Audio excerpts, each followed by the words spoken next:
Welcome back. You're listening to Across the Border, our Prophecy Reality Edition. And in this segment, we are going to continue our series on the shadow government works for the Antichrist. And this is Chapter 8, Diffusion of the Jesuits Throughout Christendom.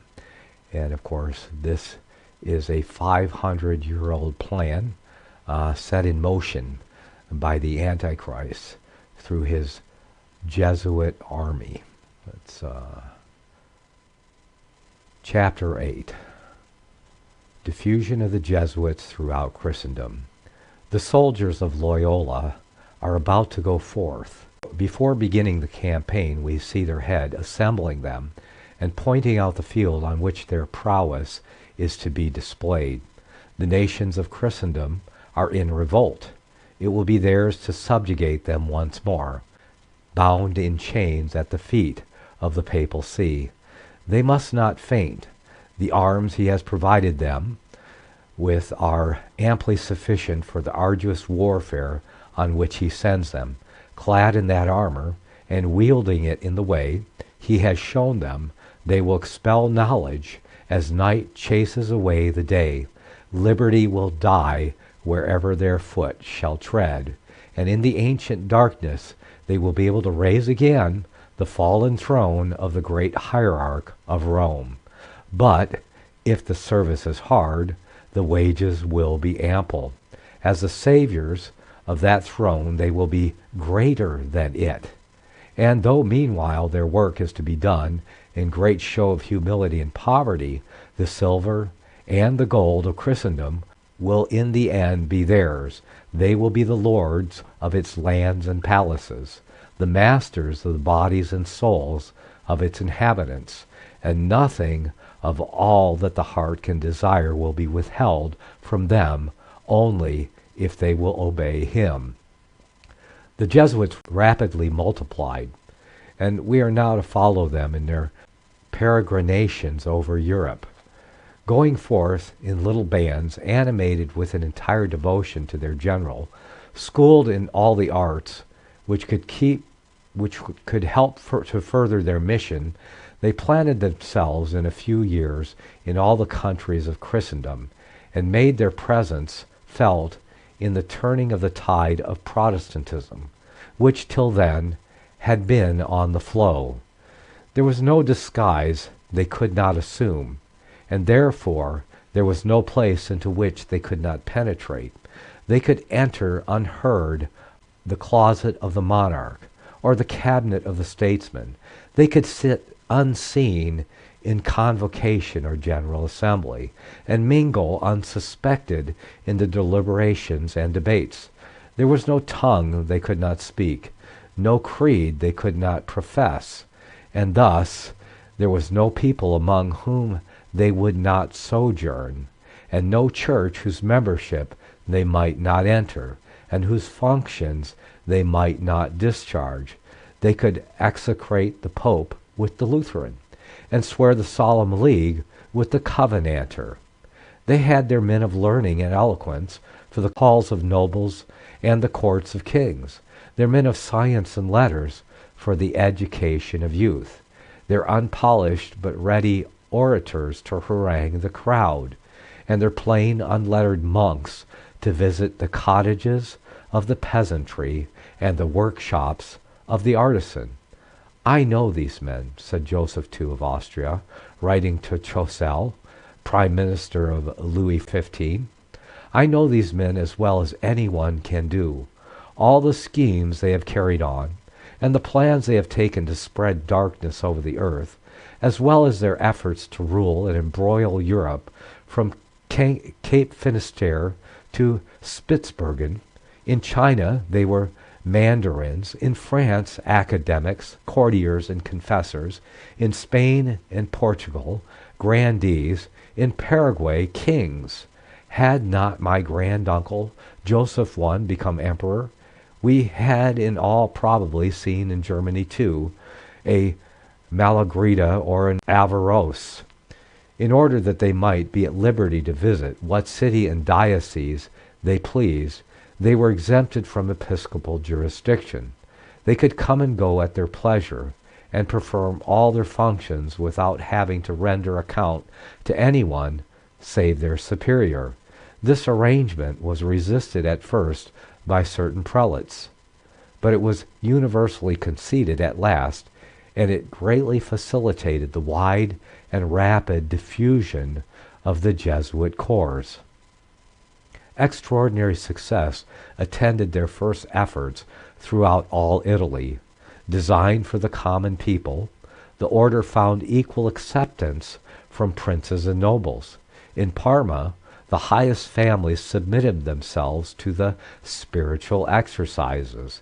In Venice, Lainez expounded the Gospel of St. John to a congregation of nobles, and in 1542 a Jesuit college was founded in that city. The citizens of Montepulciano accompanied Francisco Strada through the streets begging. Their chief knocked at the doors, and his followers received the alms. In Faenza, they succeeded in arresting the Protestant movement, which had been commenced by the eloquent Bernardino Ochino, and by the machinery of schools and societies for the relief of the poor, they brought back the population to the papacy. These are but a few instances out of many of their popularity and successes. In the countries of Spain and Portugal, their success was even greater than in Italy. A son of the soil, its founder had breathed the spirit into the order, which spread among the Spaniards like an infection. Some of the highest grandees enrolled themselves in its ranks. In the province of Valencia, the multitudes that flocked to hear the Jesuit preacher, Eros, were such that no cathedral would contain them, and a pulpit was erected for him in the open air. From the city of Salamanca, where in 1548 they had opened their establishment in a small wretched house, the Jesuits spread themselves all over Spain. 2 members of the society were sent to the King of Portugal at his own request. The one he retained as his confessor, the other he dispatched to the East Indies.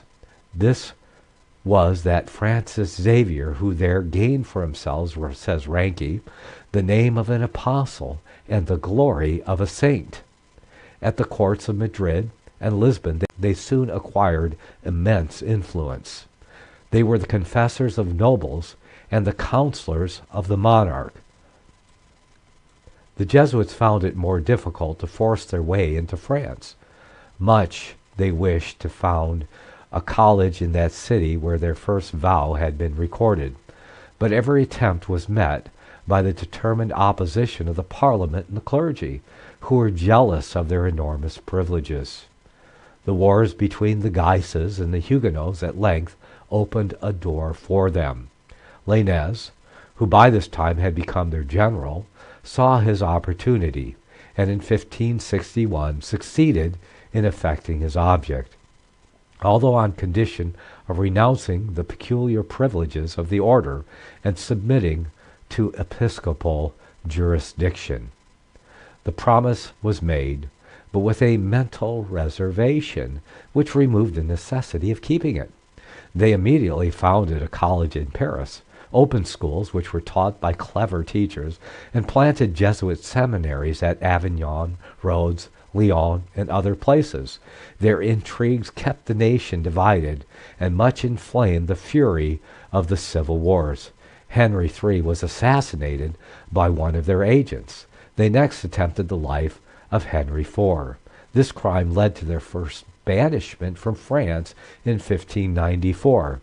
But soon they crept back into the kingdom in the guise of traitors and operatives. They were at last openly admitted by the monarch, a service which they repaid by slaughtering him in the streets of his capital. Under their rule, France continued to bleed and agonize, to plunge from woe into crime, and from crime into woe, till the crowning wickedness of the revocation of the Edict of Nantes laid the country prostrate. It lay quiet for more than half a century, till, recovering somewhat from its exhaustion, it lifted itself up only to encounter the terrible blow of its great revolution. We turn to Germany. Here it was that the Church of Rome had suffered her first great losses.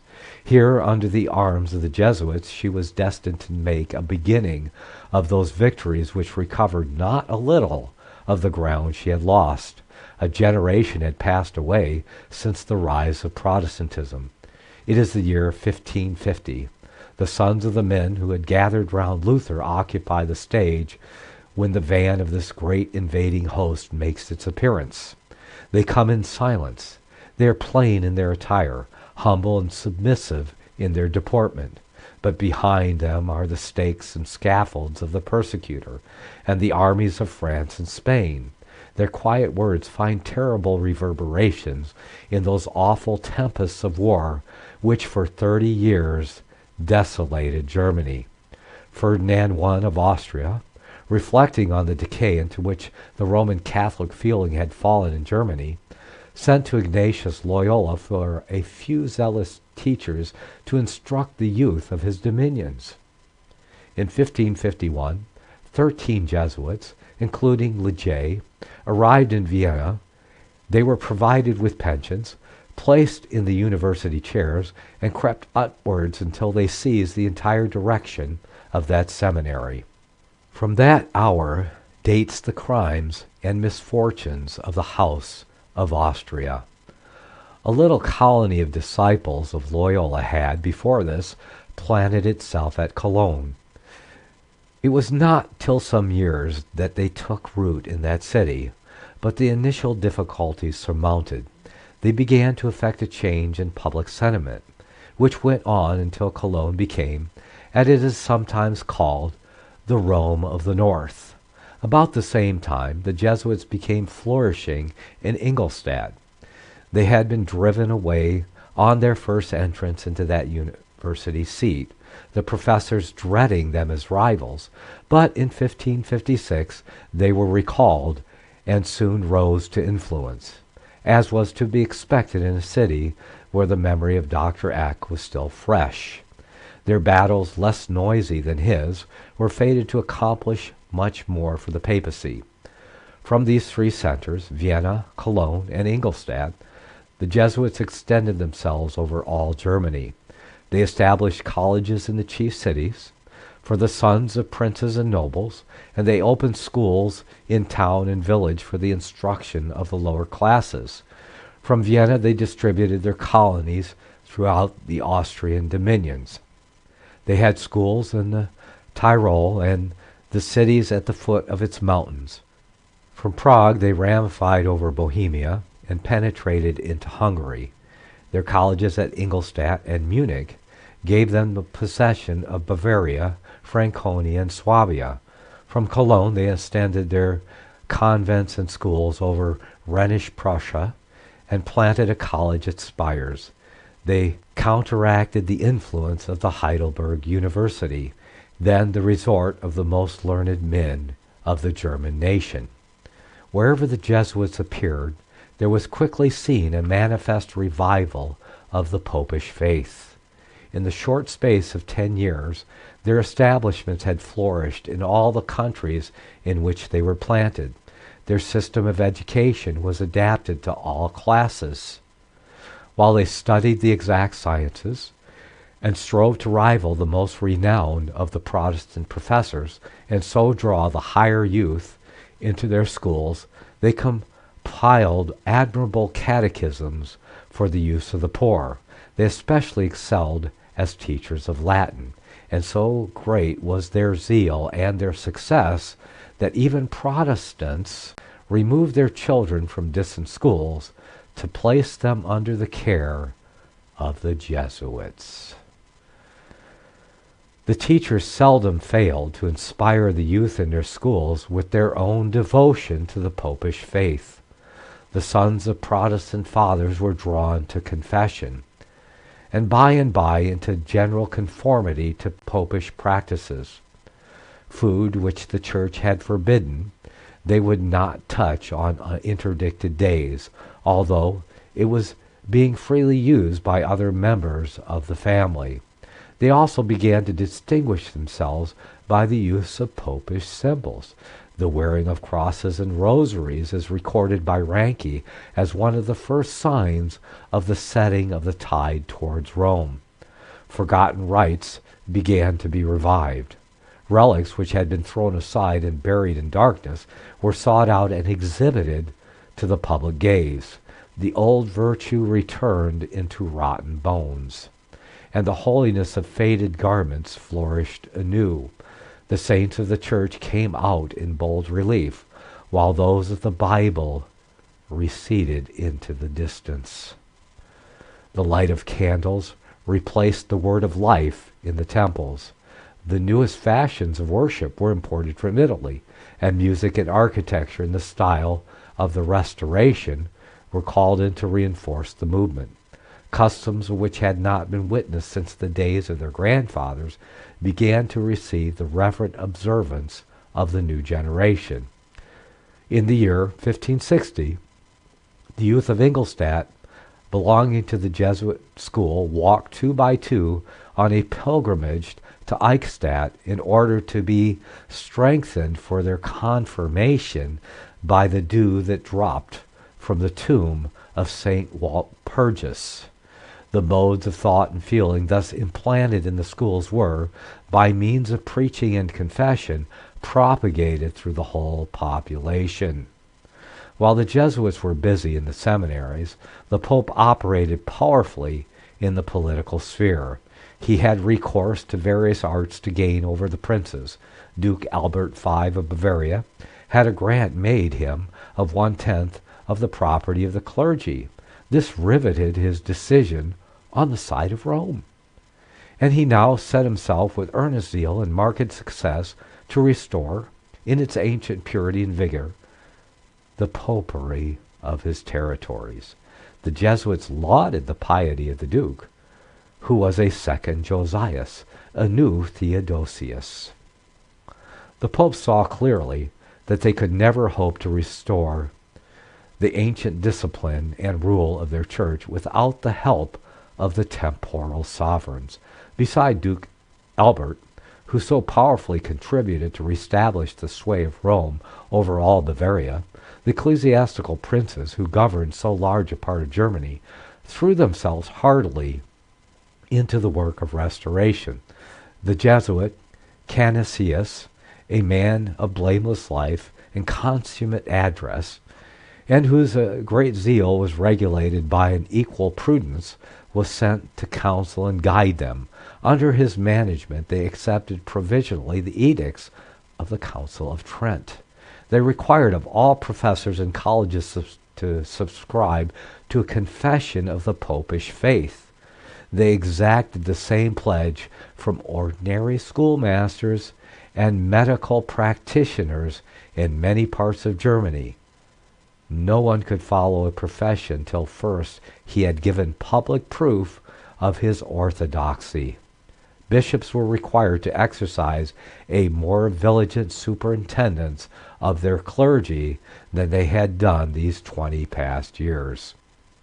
The Protestant preachers were banished, and in some parts the entire Protestant population was driven out. The Protestant nobles were forbidden to appear at court. Many withdrew into retirement, but others purchased their way back by renunciation of their faith. By these and similar arts, Protestantism was conquered on what may be regarded as its native soil. If not wholly rooted up, it maintained henceforward but a languishing existence. Its leaf faded, and its fruit died in the noxious air around it, while Romanism shot up in fresh strength and robustness. A whole century of calamity followed the entrance of the Jesuits into Germany. The troubles they excited culminated at last in the 30 Years' War. For the space of a generation, the thunder of battle continued to roll over the fatherland. But the God of their fathers had not forsaken the Germans. It pleased him to summon from the distant Sweden Gustavus Adolphus, and by his arm to save the remnants a Protestant liberty in that country. Thus, the Jesuits failed in their design of subjugating the whole of Germany, and had to content themselves with dominating over those portions, unhappily large, of which the ecclesiastical princes had given them possession at first. And in our next segment, we're going to jump into Chapter 9. That is the commercial enterprises and banishments, how the Jesuits wormed their way even in to business and commercial enterprise. Okay, we'll see you back for that. Looks like in a few minutes. Don't go anywhere. The book of Revelation says, the spirit of prophecy is the testimony of Jesus Christ. This is at the very heart of FirstAmendmentRadio.com. In that spirit, we have created the Prophecy Reality News app for all of your mobile devices, streaming First Amendment Radio 24 hours a day, 7 days a week. Available for your Apple, Android device, and smartphone, absolutely free. Get the Prophecy Reality News app installed today, so you can listen to First Amendment Radio wherever you are. The Prophecy Reality News app. Get it now.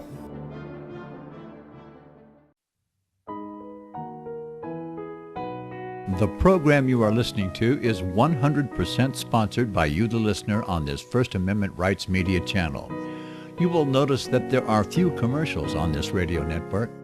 There's a good reason for that. Corporate advertising dollars come with strings that limit program content. So without your help, these programs cannot continue on satellite, internet, or our several affiliates. If you benefit by the educational law programs, we ask you to give. If you are admonished or nurtured by the Bible and ministry programs, we ask you to give. If some voice a cause that you are passionate about, we ask you to give. If you believe in any of these, we ask you to support them as you would a missionary on a continual basis, as if giving a tithe for missionary radio. These programs are not commercially viable and must be supported by those faithful to the cause of truth. Look for the button to sponsor your favorite programs at our listen and schedule pages on the internet. We will also give you unlimited archive access to all of our programs. We're asking you to give much less than a tithe, so that you may also send support directly to a particular program host, cause, and anywhere else the Spirit may lead you. Do all to the glory of our God and Creator, for His holy nation, the only kingdom that will last forever. Thank you for listening.